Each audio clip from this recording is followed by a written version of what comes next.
안녕하세요. 책사랑방입니다. 오늘도 반갑습니다. 내가 좋은 날보다 싫은 날이 많았습니다. 변지, 영지음. Be able 편엠. 나를 안아주는 것은 나 자신. 내가 내 마음에 들었으면 좋겠다. 좀 괜찮아 보이고 싶은데 성에 차지 않는다. 그 이유는 뭘까? 우리는 누군가가 나를 정말 있는 그대로 알아봐주고 인정해주고 조건 없이 사랑해주기를 바란다. 그 누군가를 찾아다니면서 인생의 많은 시간을 허비한다. 나를 있는 그대로 보지도 못하면서 누군가가 나 대신 나를 그렇게 고르게 봐주리라 기대한다. 그래서 친구나 연인, 배우자, 가족에게 기대하고 실망하기를 반복한다. 소속감을 주는 모임이나 조직을 찾아다니며 자신의 결핍을 채우고 존재감을 확인받고자 애쓴다. 실체가 없는 욕망, 뿌리 없는 기대감이기 때문에 갈증은 끝이 없다. 갈증에 속으면 그것이 진짜라고 믿게 된다. 하지만 기대감을 내려놓아야 진실이 보인다. 나보다 더 나은 것이 바깥에 있다고 믿거나 내 안에 해결될 수 없는 결핍이 있다고 믿는 사람은 더더욱 자기 자신을 보지 않는 법이다. 여러분은 아직 그 누군가를 만나지 못한 게 아니다. 당신이 알지 못하는 자기 자신에 대해 더 잘 알아주거나 당신이 외면하는 것을 당신 대신 품어주거나 당신이 미워하는 자신을 조건 없이 사랑해주는 그런 존재는 없다. 확실히 없다는 것을 알아차리면 어디로 시선을 돌리게 될까? 바깥에 다른 존재가 아니다. 바로 자기 자신이다. 나는 어떠어떠한 사람이라고 정의하는 것. 흔히 자기 자신을 아는 게 중요하다고 말한다. 그래서 성격 검사를 비롯한 이런저런 심리 검사를 하면서 자신에 대한 정보를 모아본다. 이런가 저런가 몇 개의 단어와 특성으로 자신을 정리하고 분석하려고 한다. 하지만 몇 가지 용어들과 해석된 문장들로 자신을 정리하고 나면 과연 자신에 대한 이해와 파악이 끝나는 것일까? 자신의 유형을 알아냈고 웬만한 문제들에 대한 원인도 다 정리했는데 그런데도 마음이 불편하고 감정적 어려움이 일어난다면 그건 또 왜 그럴까? 무엇을 더 알아야 할까? 나는 어떠어떠한 사람이고 그래서 주변에 어떠어떠한 사람과 맞고 어떠어떠한 사람과는 맞지 않는다. 내 성격은 이렇고 취향은 이렇다. 나에 대해 몇 개의 단어와 구절로 설명하면서 우리는 일관되지 않은 정보들을 자신도 모르는 사이에 있거나 제거한다. 자기소개서에 침착하면서도 경솔하고 게으르면서도 성실하고 외향적이면서도 내성적이라고 쓰는 사람은 없을 것이다. 우리는 대개 자기 자신에 대한 정보를 일관되게 한 방향으로 통일해서 갖기를 선호한다. 그래야 뭔가 자신을 파악한 것 같고 미래의 행동에 대해 예측하거나 통제하기 쉬울 것처럼 느껴진다. 특히 일관성 있게 긍정적인 면을 부각하고 싶어 한다. 하지만 그럼에도 불구하고 일관되지 않은 부분들과 긍정적이지 않은 부분들이 없어지는 것은 아니다. 당신 안에 여전히 살아있다. 오히려 이 점을 받아들이면 그것만으로도 마음속 흔들림이 줄어든다. 삶이란 깜깜한 겨울밤도 찬란한 여름 한낮도 아니다. 삶의 계절과 날씨는 내가 겪어내는 온도에 따라 달라진다. 앞으로의 시간들이 기대되지 않는가? 자존감이 낮은 게 아니라 그렇게 생각하는 부분이 있을 뿐. 저는 게을러요 라는 말은 제 안에 게으른 부분이 있어요 라는 말이다. 저는 질투가 심해요 라는 말은 제 안에 질투하는 부분이 있어요 라는 뜻이다. 두 상황 모두 게으름과 질투를 문제로 여기는 다른 부분이 있기 때문에 이렇게 말할 수 있다. 만약 당신이 게으름 그 자체라면 당신은 게으르다는 것을 알아차릴 수 없으므로 문제시하지 않을 것이다. 당신이라는 존재 전체가 질투에 눈이 멀어 있다면 오직 질투 속에 빠져 자신이 질투가 심하다는 것조차 알아차리지 못할 것이다. 이를 두고 에크하르트 톨레는 이렇게 말했다. 내 머릿속에서 들려오는 목소리는 내가 아니다. 그렇다면 나는 누구인가? 그것을 알아차리는 자다. 나 자신이 어떠어떠하고 내게 어떤 문제가 있다고 말한다는 것 자체가 이미 그 문제가 하나의 부분이라는 사실을 보여준다. 어떤 특성도 곧 나 전체는 아니다. 그렇다면 내게 드러난 문제 말고 또 다른 부분들은 어떨까? 이것은 우리 안에 다양한 부분들을 탐험하기에 매우 좋은 질문이 된다. 당신이 차별하는 것은 정작 당신이다. 우리는 대체로 자기 안에 어떤 면은 좋아하고 어떤 면은 싫어한다. 남들 앞에 내놓기 좋아하는 부분을 내세우려고 하고 부끄러운 부분은 숨기려 하거나 없는 것처럼 생각하기도 한다. 이런 판단과 차별 때문에 자기 자신과 깊게 연결되기 어렵다. 부모나 친구, 연인은 나를 있는 그대로 조건 없이 사랑하기를 원하면서도 정작 자기 자신에 대해서는 지극히 조건을 달며 사랑한다. 자기 자신의 어떤 부분을 없애거나 제거하려 들면 타인에게 자기 자신을 있는 그대로 제시할 수가 없다. 어색하고 힘들어진다. 그 부분을 감추기 위해 노력해야 하고 혹시라도 들킬까봐 전전긍긍하게 된다. 그래서 평소에 사람들 앞에서 힘이 많이 들어가고 경직되어 결국 대인관계가 힘들고 불편해진다. 자기 자신을 바로 보아야 타인도 세상도 바로 보인다. 내 안의 다양한 부분들에 대해 평가하고 차별하면서 타인을 있는 그대로 사랑하기는 어렵다. 자신의 어떤 부분을 좋아하고 어떤 부분은 싫어하면서 누군가가 자신을 무조건적으로 받아주고 사랑해주기를 바라는 것도 곤란하다. 그런 일은 일어나지 않는다. 부분들에 대처하는 우리의 자세. 내게 어떤 감정이나 욕망, 생각, 믿음, 감각, 경험 등이 일어났을 때 그것들은 대개 부분들로부터 나온다.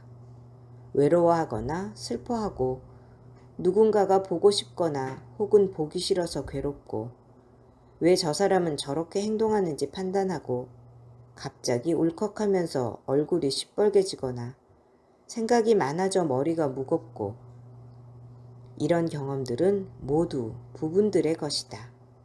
전체로서의 나에게서 나오는 것이 아니다. 당신이 우울한 것이 아니라 당신에게 우울한 부분이 있을 뿐이다. 당신이 수치심으로 꽉 찬 것이 아니라 당신 안에 수치심을 느끼는 부분이 있을 뿐이다. 누군가를 좋아하거나 미워하는 감정도 어떤 부분에서 나온다. 당신이 아무리 강렬한 감정에 시달린다 하더라도 그것이 당신의 온 존재 혹은 참 자기에서 비롯된 게 아니라는 사실을 염두에 두는 것이 필요하다.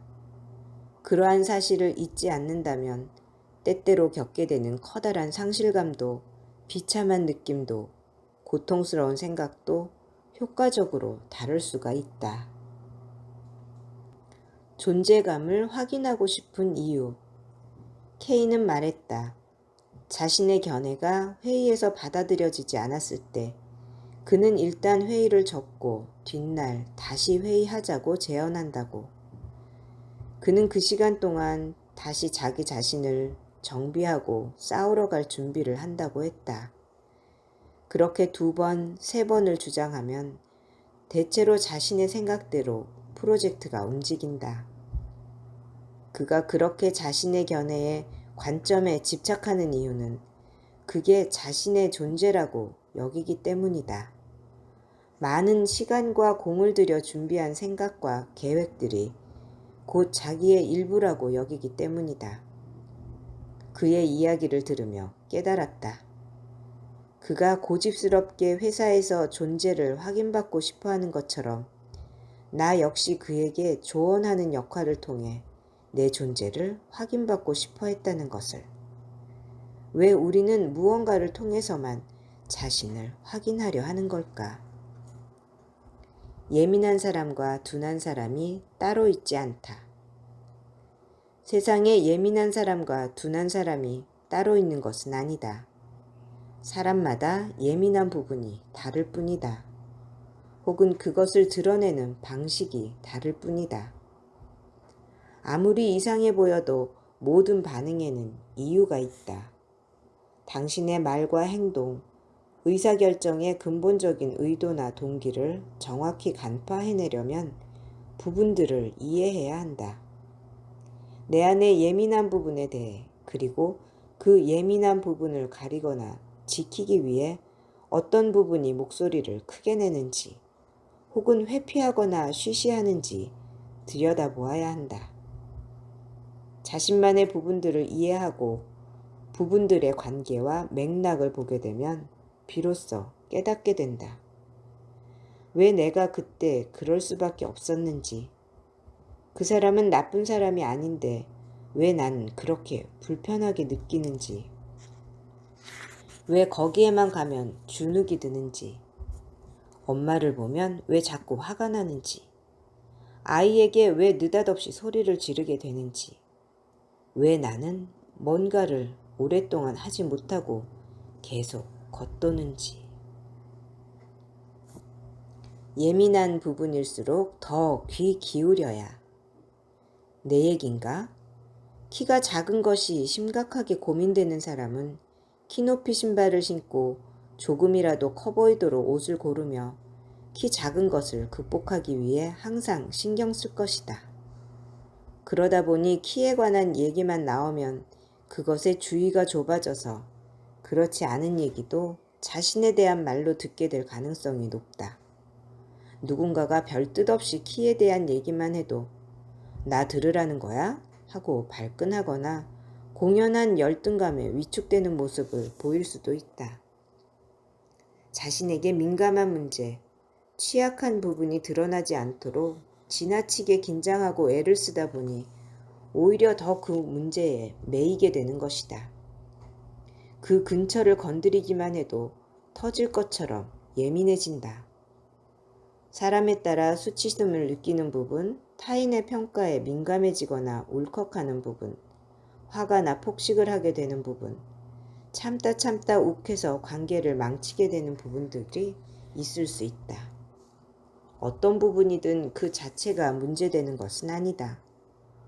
오히려 그 부분을 싫어하거나 무시해서 없애려고 하거나 차단하려 할 때 더 힘들어진다. 모든 부분들이 존중받고 과도하게 짊어진 부담을 덜어내어 조화롭게 살 수 있다면 어떤 부분도 문제가 되지는 않는다. 따라서 자신에게 너무 싫거나 없애고 싶은 부분이 있다면 아직 당신이 그 부분의 존재 의미에 대해, 역할에 대해 정확히 이해하지 못했음을 뜻한다.